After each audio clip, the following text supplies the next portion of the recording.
just contacting and inviting your list, um, obviously all you prospects. So what I'm going to go over with you guys is one very important technique that I used growing up in this business, because I knew from the very beginning that I came from a real estate background.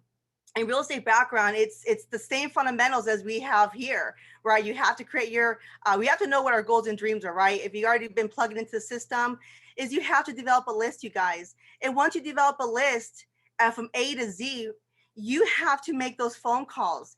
And so you're probably wondering, well, what do I do next? How do I make those phone calls?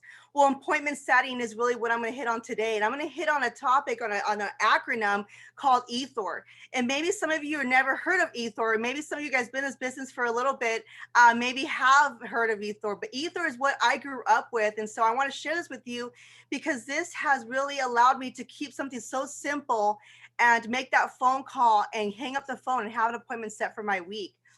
And so this is really going to be geared towards a hot and warm market. And so what is a hot and warm market? It's your family, your friends, existing clients, you know, really close referrals. And so let me go into this. But before I go into showing you what is it takes for you to make that phone call, is having good rapport. Having good rapport with your contact is so important. And maybe you're asking, well, what is good rapport? Rapport is a good sense of understanding, okay, and trust. Here's an example of having good rapport with your neighbor. They won't mind if your kids kick their ball on their property every now and then, right? If you have rapport with somebody, you two communicate with trust, understanding each other's feelings or ideas, or whether you guys are having a party at your house and you're that house that constantly has parties, right? And because you have good rapport with your neighbors, they're not going to call the cops on you, right? They're going to be like, you know what? Let them have some fun. They're going to understand you. So having good rapport is everything when you are making that phone call with that contact that you have created. So let's move into what is E.T.H.O.R. You guys, let's go into this right now. E, as you may have already heard, and maybe you're already sensing from me, I'm excited. We need to be excited. Whether we're saying we're excited or we're transferring our energy to that person on the other line, whoever's around us, that we're excited, okay? T is training. H is help. O is opinion, and R is for referrals.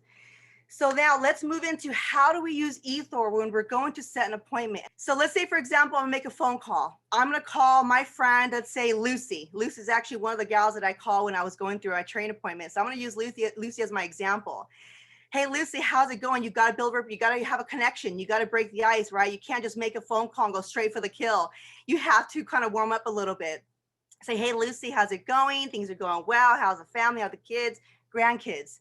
Hey, listen, I was calling you because I'm really excited right now. I just got started with this new company, financial company. I'm to work from home. And, you know, with all this pandemic going on, right? We're going to be working from home. And I'm going through a training program right now. And I'm going to be getting licensed and certified. I just need your help. Could you help me? Guys, I'm going to stop right there. If you noticed, I didn't go into talking about life insurance. I didn't go into talking about any product. I was focusing on my excitement, the topic of me, I'm going through training and I need help. And I don't know if you know what WAFA means, but guys, sometimes we have to WAFA. We have to wait for an answer. We have to stop, right? And we have to wait for an answer. So when you ask a question, you end that question, you have to stop and let that person answer. So let's say now I say, hey, Lucy, can you help me? Guys, if this is someone that you have rapport with, that loves you and trusts you, wants the best for you, the natural thing to say is, yeah, sure, I'll help you. What do I need to do? When they ask us, what do I need to do not go into an explanation of the Rule 72. Do not go into the explanation of how we want to sell you life insurance, okay? What you want to focus on is going for that appointment, close for that appointment. But you may want to throw out there, hey, well, I need to complete a Zoom appointment, and I'd love to hear your opinion. You probably can skip on the last one, which is referrals, because it may not be necessary. But if needed, you can throw out the referrals part. But let's move into when they say yes to you, that I'm willing to help you. Let's see here. You want to always give them an alternative choice. What is an alternative choice? Is give them two options. Guys, I use alternative choice all the time with my children. I'm closing these kids every single day. I say, hey, you're going to get to bed either 8 o'clock or 8:30. Which is it? and they're going to probably go for 8:30 because the furthest time out, right? And so you have to do the same with your clients, with your teammates, right? Always give them two options. And here's an example of that. They say, yes, I'm willing to help you. What do I need to do? All right, perfect. What would work better for you? Would later today or tonight or tomorrow be better for you? And you wafa, you wait for answer. And let's say in this example, they say later today would work. Okay, perfect. Would 6 or 7? All right. Never ever ask, well, when would be a good time for you? Or, well, whenever you can help me is fine. Guys, if that comes out of you, I can assure you, they're not going to call you back. They may even avoid your phone call. And maybe it's happening right now, but it's okay. Let's hit that reset button. Let's make sure we master the art of giving them an alternative choice, which is really closing. So let's say now they say 7 o'clock. I say, perfect, perfect. Now, guys, we say, okay, great. What is your email?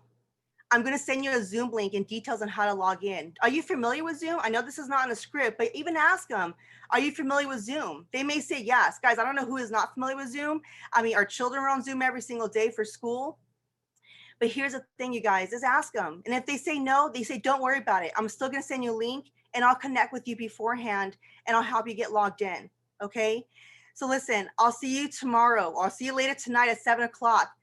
This means a lot to me. And thank you again. Guys, this last part is important. If they don't feel that this is important to you, they don't believe that this means a lot to you, I'm telling you, there's a chance they may reschedule. There's a chance they may tell you, hey, I can't make it on later tonight. But if they know deep down that this means a lot to you and this is important to you, that person who loves and trusts you is going to be on.